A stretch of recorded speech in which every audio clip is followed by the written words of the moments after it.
Batman versus Robin issue 4, Mark Waid writing with Mohammed Assar and Scott Godlewski on the art. It is like it's a pretty hefty, it's like a 45-page issue or something like that. Yeah. So pretty hefty. And obviously it wraps up what we've been doing. Damian does eventually sort of, when Batman breaks control of the spell. So Damian is back to normal by the end of the issue. Obviously, he's still under the control for a good chunk of it, though. And this is Neza, of course. He wants Damian to kill Batman. He's sucking in Lazarus juice, whilst his son, whose name I still am not going to remember. It's something King Bull, and that's what I got confused of in Monkey Prince. Fire King Bull, something like that. Fire King Bull, yeah. Is that it's Neza's son, not his dad, because his dad was the one that created the Lazarus pits. Yes. Just getting all caught up, I got that all mixed up. But to see that this threat of this, it's reading monthly single issues is such a weird experience sometimes, because I will sometimes forget everything, and then I'll read a few pages in the next issue and go, okay, it's all starting to click back. But sometimes it's so weird, whatever they set up, that I'm like, okay, who is the son again? Like, what's going on with this bull fellow? For sure. But so Damian and Batman fight.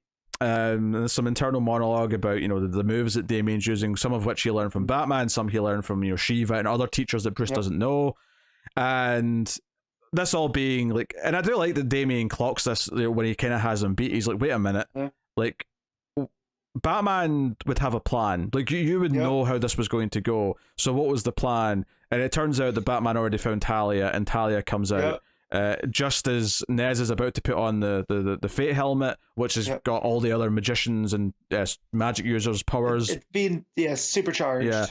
And the big play that Batman has here is that he grabs the helmet and puts it on, and I love that the Fate helmet gets the ears. Just yeah, I was gonna say that too.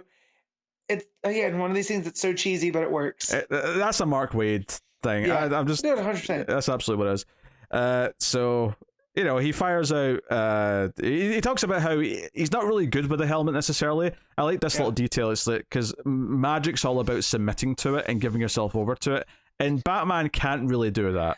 Yeah, Batman doesn't submit. Right? It's just not who he is. Yeah. So, but he's doing a fair shake. He's firing magic bats at people, as you do. I am 100% like not disappointed, but I figured we would have seen like a magic utility belt, right, pop up, and that's where he was pulling magic from, because that's how Bruce would think of magic, right? He would still think of it, he would think of it in a logical way, yeah, but yeah, him shooting bats at people is pretty funny. Yeah, I had a good chuckle last night as I was reading this. So he's doing all this. He's fighting Neza, and the art gets kind of trippy as they're doing whatever. Mother Soul, Talia tries to push her off like a crevice or whatever it is, and Damian tries to save her because he's not a killer. He's I'm still Batman's son, I'm not doing that. But then she lets go, so we leave that off in kind of a promiscuous state. And Neza tries to take the helmet off Batman, but Batman, because he's resisting, the helmet explodes in a power of light, and it explodes into the Lazarus pit that's there in this volcano. And then Damian stabs Neza with a flaming spear, as you do. And Neza tries to fire a fire blast at Damian. Batman jumps in front of it and gets hit, and technically dies in the moment. And they have to channel the Lazarus energy from not the pit, because apparently that's because of the Fate helmet exploding and all the power, that's toxic now. That's not going to work. But they're channeling all the Lazarus energy that Neza absorbed earlier in this from issue. Him sweating. Basically, it's Neza's sweat. From drinking the Lazarus juice.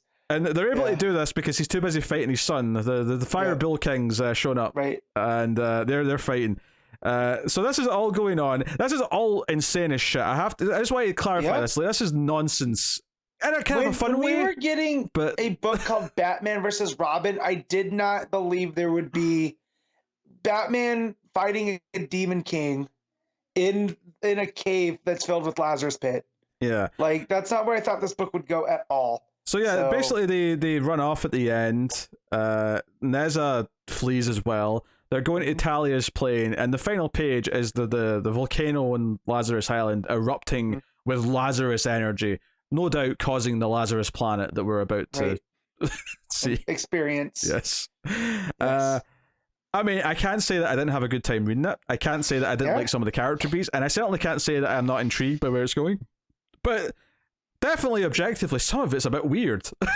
Yeah, for sure. Well, we also get the Shifu Pixie with Black Alice saying like, oh yeah, there's that too.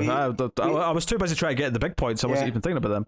Yeah, but so we have more work to do for you. Don't worry, little one. Which makes me wonder what's going on with Shifu Pixie. Because we know he's been Marcus's tutor in Magic, but like, what else is he doing when he's not with Marcus? Is he tutoring other people? Like, Do you know what I think's interesting comparing this to Dark Crisis is that this arguably shares some things with Dark Crisis in that you've got a creator in Mark Waid, much like Williamson, who clearly is passionate about this and loves doing this weird stuff. I think the difference is that Waid is like pulling on like strands and doing things that at least I've not seen before, or at the very least not in a long time, and pulling on things like from Monkey Prince and stuff that are and Nez is this whole new thing.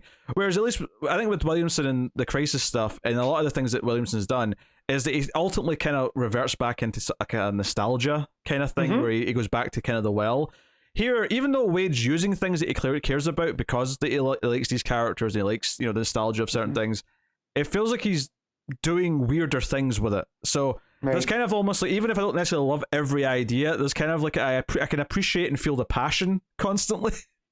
Yeah. So, because I don't necessarily like the idea that Batman died and was brought back by Lazarus just within 5 minutes. No. I'm not thrilled with that as a plot beat, to be honest. But no, but I want to know. But I want to know how's that going to affect him through Lazarus Planet? Yeah. You know what I mean? So it's almost like if you're going to compare the two, they're like two different artists they're covering a song, but the way that Williamson does it, it's like you can tell where that is. Whereas Wade's covering it all his complete way, and you're like, how is this even the same song? And I feel that's how he's. That's how Waid approaches the DCU. Like, he has this very, very complete knowledge of everything, and he's just like, well, how can I tweak it to make it different? Whereas I feel with Williamson, he's just like, yeah, no, I love DC.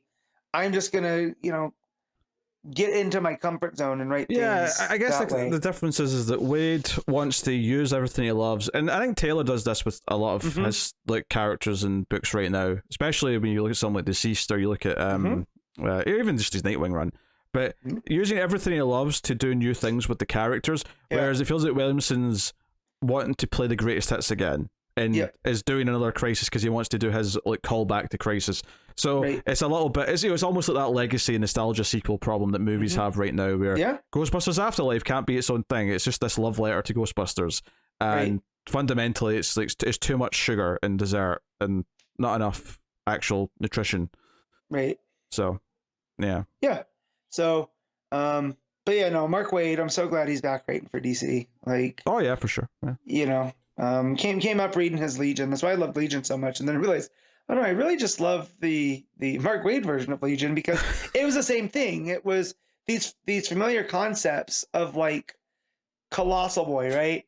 But the way that Mark Waid did Colossal Boy was he was a giant naturally, and he would have to shrink down to Legion size. So when he would grow, he was just going back to his normal thing.